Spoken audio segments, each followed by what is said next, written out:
حیدرآباد دکن کے ایک بہت بڑے بزرگ گزرے محدث دکن، ان کی تصانیف موجود ہیں، 5 جلدوں میں انہوں نے امام اعظم ابو حنیفہ کے مذہب پر حدیثیں جمع کی، جیسے صاحب مشکات نے امام شافعی کے مذہب پر جمع کی ہیں۔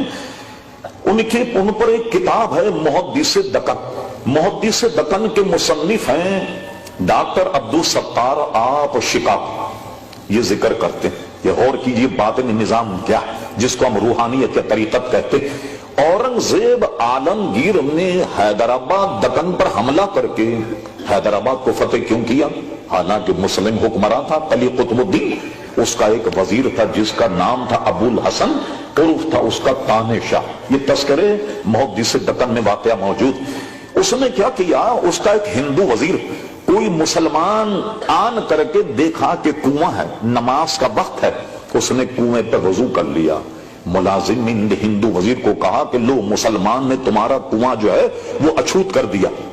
اس نے مسلمان کو بلایا اور بلانے کے بعد کیا کہ مسلمان کی یہ انگلی کاٹی، چھوانگ لیا، یہ کاٹ کر اس کے ہاتھ میں رکھی اور کہا تم کو یاد رہنا چاہیے کہ یہاں پر ایسا کرنے والے کو ہم یہ سزا دیتے۔ مصنف لکھتا یہ انگلی اپنے ہاتھ میں پکڑ کر اپنے شیخ کے پاس پہنچ گیا، کہا حضور میرے ساتھ یہ ظلم ہوا۔ کس نے کیا؟ وہ کہا تانع شاہ کی حکومت میں ہوا، ایک وزیر ہندو۔ انہوں نے کہا ٹھیک، بیٹھ جاؤ تم سامنے، آنکھ بند کر لو، جب تم آنکھ بند کرو تو میں تمہیں دھکا دوں گا۔ یہ دیکھیے روحانیت میں طاقت کیا، میں تمہیں جب دھکا دوں گا، جب تمہاری آنکھ کھلے گی تو دیکھو کہ سامنے اورنگزیب عالمگیر بیٹھا ہوا عدالت چلا رہا ہو، اور تم یہ پیش کر دینا کہ میرے ساتھ یہ ظلم ہوا۔ حیدرآباد دکن کے علاقے میں، جس پر شاید اس کا نام حیدرآباد دکن بھی نہ، جناب پیر صاحب کے سامنے بیٹھ گئے، انہوں نے اس کو دھکا دیا۔ دھکا دینے کا جب آنکھ کھلی، اللہ اکبر، اورنگزیب عالمگیر اپنی کرسی پر جلوہ گر ہے اور یہ فریاد لے کر پہنچ، حضور میرے ساتھ یہ ظلم ہوا۔ اورنگزیب عالمگیر نے فوجیں تیار کی ایک مسلمان ستانے پر۔ آج گلی گلی یہ ظلم ہو رہا ہے، آج تو ایک دوسرے کو مار دینا کوئی بہت معمولی قسم کی بات۔ اورنگزیب نے ایک مسلمان پر یہ ظلم، اس کو برداشت نہیں کیا اور پہنچ گئے۔ گولکنڈہ قلعہ ایک بہت بڑا قلعہ، آپ دیکھیں اتنا بڑا قلعہ، ایک حملہ، 2 حملہ، 3، قلعہ فتح ہی نہیں ہو رہا۔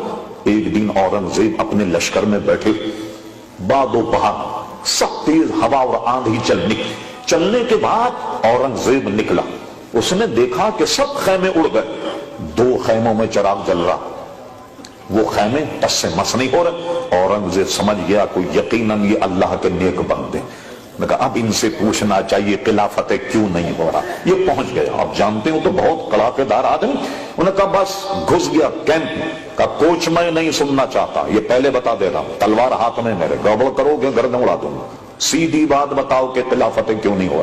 انہوں نے بھتیرا کوشش کی ٹالنے، لیکن اس نے کہا نہیں بتانا پڑے گا۔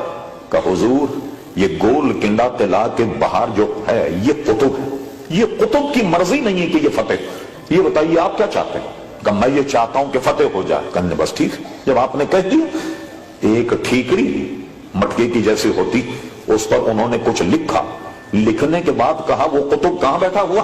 کہنے لگے وہ موچی کا کام کر رہا ہے، گیٹ پہ بیٹھا ہوا جوتے سیرا۔ آپ جانتے نہیں کہ ان میں صاحب خدمت کون، جوتے سیرا، بس یہ ٹھیکری آپ اس کو دے دیجئے، وہ اپنا بوریا بستر لپیٹ کر جائے گا، آپ حملہ کر دیجئے، آپ کو کامیابی ہو۔ لیجئے صاحب، وہ ٹھیکری بھیجی گئی، جو بیچارہ موچی کا کام کر رہا تھا بیٹھا، اس نے اپنا بوریا بستر سمیٹا، لپیٹا، کہنے لگے چلو بھائی، وہاں سے چل نکلا۔ نکلنے کے بعد اورنگزیب نے حملہ کیا، گولکنڈہ قلعہ فتح ہو گیا، مگر یہ دونوں حضرات پھر مردہ پائے گئے، اس لیے کہ ان کا راز افشاں ہو گیا۔ تو اب یہ دونوں صاحبان جو تھے قدرتی طور پر اپنے کیمپ میں مردہ پائے گئے۔ ایک کا نام تھا یوسف صاحب، ایک کا نام تھا شریف صاحب۔ حیدرآباد دکن شہر میں نام پلی اسٹیشن ہے، بہت بڑا ریل، ان کے ریلوے اسٹیشن کے سامنے آج بھی ان کا مزار ہے، دونوں کا بنا ہوا، جہاں دنیا جا کر کے حاضری دیتی۔ تو آپ نے دیکھا یہ باطنی نظام چلانے والے کیسے، اللہ اکبر۔ مگر یہ ساری چیزیں کب ہوں گی؟ سب سے پہلی سیڑھی ہے شریعت، اور شریعت کے بال کامل شیخ کی تلاش۔ جب آدمی کامل شیخ، یہ کہا اپنے حضور غوث پاک رضی اللہ عنہ، پورے علوم پڑھنے کے بعد کامل شیخ کی تلاش میں نکل گئے۔ حضور خواجہ غریب نواز 20 سال تک اپنے شیخ کی خدمت میں رہے، ان کے جوتے سیدھے کرتے رہے، بوریاں بستر سارا زادرہ اپنے سر پر اٹھائے چلتے رہے۔ جتنے بھی اولیاء مشاہ ایک سیاحی کیا کرتے، بڑے بڑے جنگلوں ملکی خاک چھان کر کے کامل شیخ تلاش کیا کرتے۔